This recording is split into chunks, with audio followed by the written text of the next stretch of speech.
ሰላም ሰላም ቤተሰብ እንዴት አመሻችሁ? እግዚአብሔር ይመስገን። እንግዲህ ጨረቃዎቼ በስተመጨረሻ መጥተዋል። ቀሩ መጡ እያለን እየጠበቅን እነሱንማ በቃ ኒንጃ ሰዓት በጣም ሽፍት እያደረጉ ነው በእውነት እና በስተመጨረሻ መጥተዋል በልዩ ስጦታ ማለት ነው።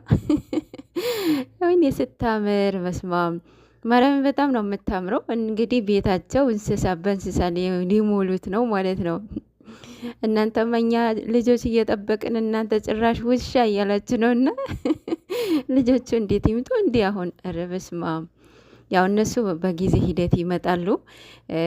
ብቻ ደስ ይላል። ቅመሜ ትንሽ ፈርታታለች። በጊዜ ሂደት ትለምዳታለች።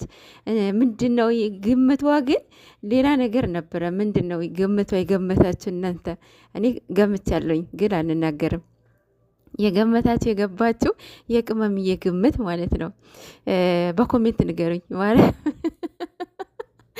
ኧረ ወይኔ ይሄ ነገር እኮ ባለፈው ብሩኬ በፕራንክ መሀል ተናግሮት ነበረ። እሷ ግን አትፈልግም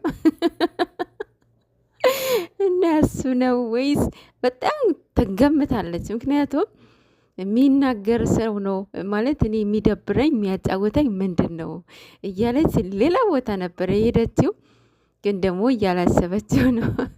ማርያምን በጣም ደስ የሚል ስጦታ ነው።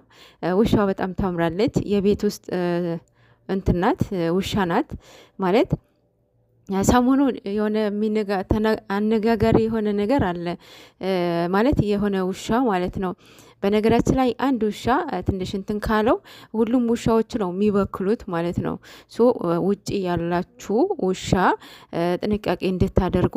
እች አሁን ቤት ውስጥ ናት እንደነገራችሁም አስከትቤያታለሁ ብሏል እና ያው ችግር የለውም። እና ቅመም የኔ ቆንጆ ትለምጃታለሽ ስትወጣ። ውሻ እንደ እንትን አይደለም ባይዘ ማለት ወደ አሁኑ ነው የሚለምዳችሁ። ድምጻችሁ ነው በጣም የማወቅ እንትን አለው ብቃት አለው እንትን ማለት ነው።